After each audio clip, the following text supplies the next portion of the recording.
एक बार पुनः आपका भाई, आपका दोस्त, आपका साथी आपके उस पुराने चैनल को एक बार नया तरीके से नए अंदाज में आपके सामने लाने का प्रयास कर रहा है, जिसमें हम आपको सामने दिख रहा होगा कि क्या पढ़ने वाले हैं। क्लास 10th के मैथ चैप्टर को पढ़ने वाले हैं। हम उस मैथ चैप्टर में क्या पढ़ेंगे, कैसे पढ़ेंगे, उन सभी चीज़ों के बारे में अध्ययन करेंगे। तो हम मैथ चैप्टर के मैथ बुक के चैप्टर 8 को पढ़ने वाले हैं। तो आपको प्रश्न खड़ा होगा कि इससे पहले वाले चैप्टर को कौन पढ़ाएगा, कैसे पढ़ाएगा, क्या आप पढ़ा दिए या नहीं। तो क्लियर कर देना चाहते हैं कि इससे पहले अगर कोई भी चैप्टर नहीं पढ़ाया गया है, उसको कवर कराने के लिए अलग से वीडियो आपको मिल जाएगी। हम क्या सोचते हैं कि अभी हम आप हाफ ईयरली एग्जाम के करीब हैं, तो जो पेपर अधिकतर बनेगा क्वेश्चन आज चैप्टर के पास ही में बनेगा और आज चैप्टर के आगे जाके क्वेश्चन बनेगा।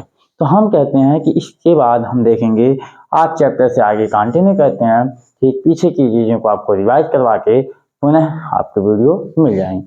तो ज़्यादा नई बात नहीं करते हुए चलिए हम देखते हैं हमारा चैप्टर क्या नाम है, किस तरह से स्टार्ट होता है। हमारे चैप्टर 8 का नाम पड़ता है ट्रिग्नोमेट्री। इस ट्रिग्नोमेट्री न तो कोई चैप्टर का नाम है न तो कोई विज्ञान का नाम है। इसको हिंदी में बोलते हैं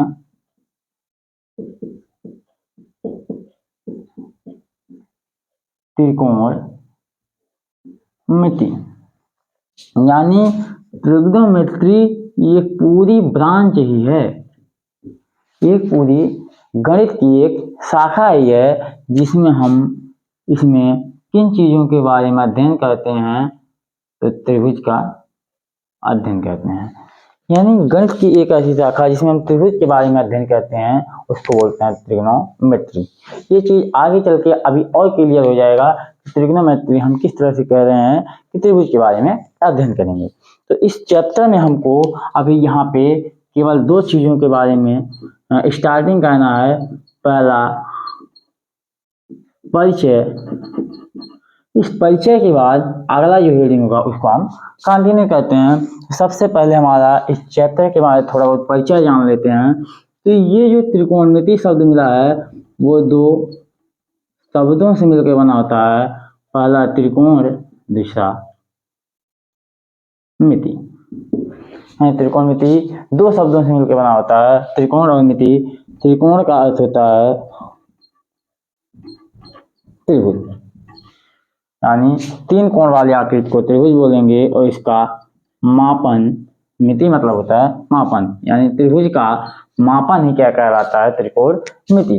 तो त्रिग्नोमेट्री की इस शाखा में हम त्रिभुज के बारे में अध्ययन करेंगे। त्रिभुज के किन चीजों के बारे में अध्ययन करेंगे, तो त्रिभुज के मापन के बारे में अध्ययन करेंगे। यानी गणित की ऐसी शाखा जिसमें हम त्रिभुज के बारे में अध्ययन करते हैं, त्रिभुज के मापन के बारे में अध्ययन करते हैं, उसको बोलते हैं त्रिकोणमिति।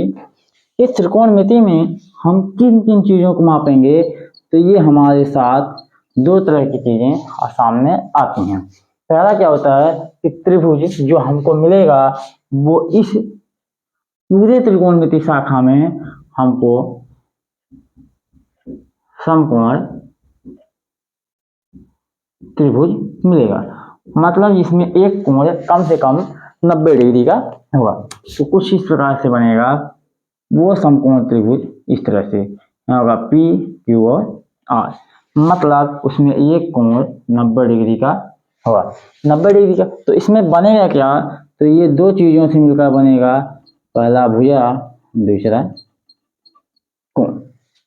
इस त्रिकोण समकोण त्रिभुज में भुजाएं मिलेंगी। तो ये जो 90 डिग्री है, इसके सामने वाली भुजा को हमेशा बोलेंगे कर्ण। यानी कहीं भी देखेंगे त्रिभुज में 90 डिग्री है तो 90 डिग्री के सामने की भुजा को बोलेंगे कर्ण।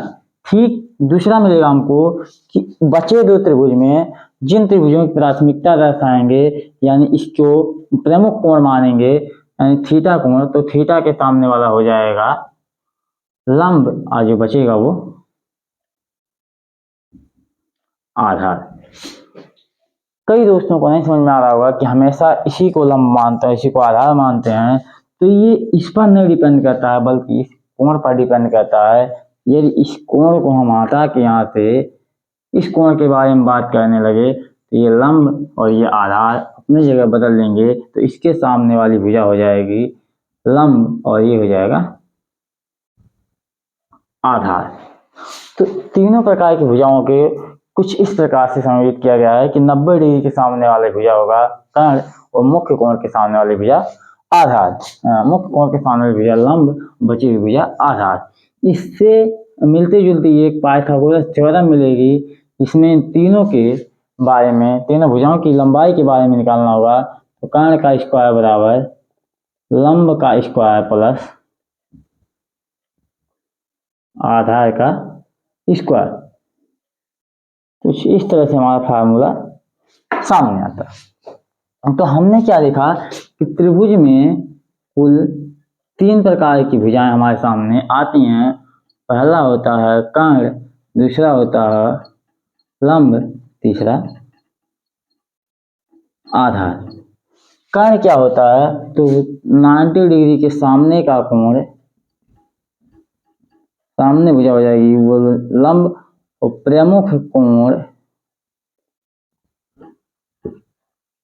के सामने बन जाएगा लंब और बचा भुजा आधार कहलाएगा।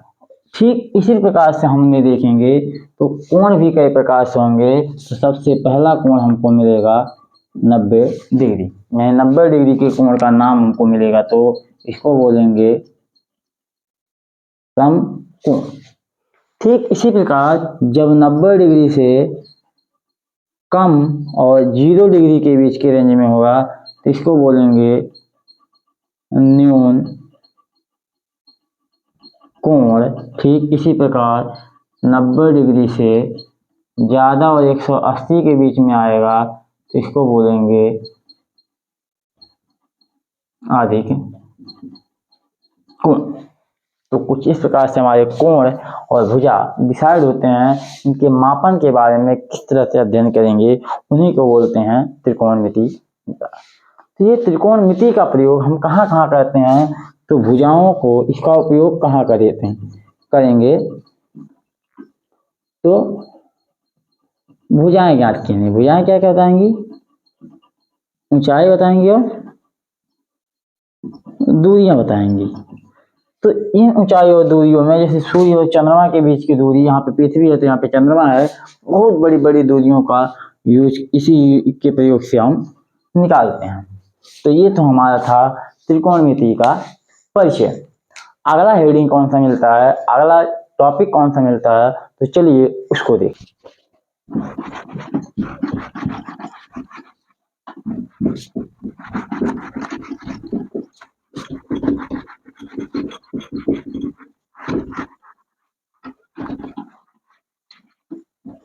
हाँ, तो हमने पढ़ लिया पहला त्रिकोणमिति का परिचय। ठीक इसी प्रकार दूसरा टॉपिक हमको मिलेगा त्रिकोणमिति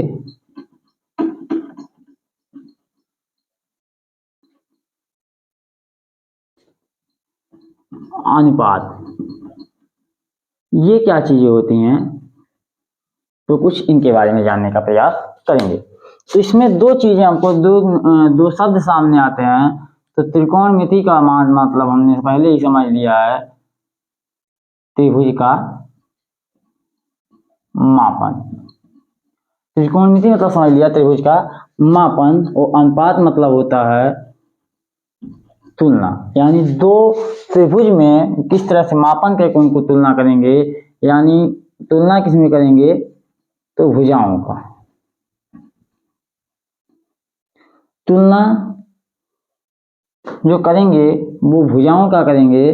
तो ये कर देंगे, यहां से कुछ इस तरह से लिख देंगे कि भुजाओं की तुलना करना ही क्या कहलाता है, हमारा त्रिकोणमिति अनुपात। भुजाओं की तुलना करना ही क्या कहलाता है, हमारा त्रिकोणमिति अनुपात। यानी दो त्रिभुज की, किसी त्रिभुज की दो भुजाएं किस अनुपात में या तीनों भुजाएं किस अनुपात में विभाजित हैं, उसी को बोलते हैं त्रिकोणमिति अनुपात। तो चलिए देखते हैं हमारे त्रिकोणमिति अनुपात किस तरह से हैं। तो पूरे त्रिकोणमिति में कुल 6 प्रकार के त्रिकोणमितिक रेशियो यानी 6 प्रकार के त्रिकोणमितीय अनुपात सामने आते हैं। तो वो कौन कौन से त्रिकोणमितीय अनुपात, तो हम उनको सामने रखते हैं। जैसे देखेंगे कि एक समकोण त्रिभुज हमारे सामने रखा गया है, तो ये हो जाएगा पी क्यू और आर। इस पी क्यू में ये हो जाएगा हमारा 90 डिग्री, तो इसके सामने वाली भुजा हो जाएगी कर्ण। और प्राथमिकता किसको देंगे, तो मान लो इसको प्राथमिकता देते हैं, तो ये हो जाएगा लंब और ये हो जाएगा आधार। इन भुजाओं को देखते हुए, भुजाओं के ही अनुपात को डिवाइड करते हुए कुल 6 अनुपात मिलेंगे। पहला मिलेगा साइन, दूसरा कोसाइन, तीसरा टेंजेंट, चौथा मिलेगा कोटेंजेंट, पांचवा मिलेगा सेकंड, तीसरा को सेकंड। ये कुछ 6 अनुपात इस तरह से डिसाइड होंगे। इन 6 अनुपात का विस्तृत नाम है जो हम हमेशा लिख नहीं सकते, इसको लिखने के लिए सुविधा के लिए इसको हम छोटा अनुपात, इसको संक्षिप्त नाम कहते हैं। तो पहला हो जाएगा साइन, दूसरा कॉस, तीसरा टेन, चौथा हो जाएगा कॉट, पांचवा सेक, छठवां कोसेक। इस तरह से हमारे 6 अनुपात मिलेंगे। हम करेंगे क्या, ये 6 अनुपात कभी ना कभी जब भी इस कोण के साथ जुड़ेंगे तब जाके ऊपर हमारा आएगा त्रिकोणमितीय अनुपात। यानी मान लीजिए इस कोण के बारे में बात करते हैं, तो ये हमारा हो जाएगा कोण थीटा, तो यहाँ पे लिखेंगे यही साइन कोण थीटा के साथ दिखाएगा, तब जाके हम तुलना लिख पाएंगे। तो थीटा के सामने वाला हो जाएगा लंब बटे कर्ण। यानी साइन क्या कहता है कि हमारे सामने जो कुछ भुजा है वो लंब हो जाएगी, उसके बटे में मेरा बड़ा वाला भुजा कर्ण। जो लंब चला गया साइन में, तो कॉस थीटा में आ जाता है आधार बटे कर्ण। तीसरा मिलेगा जब कर्ण दोनों में पहुंच जाता है, तो ये हो जाता है लंब बटे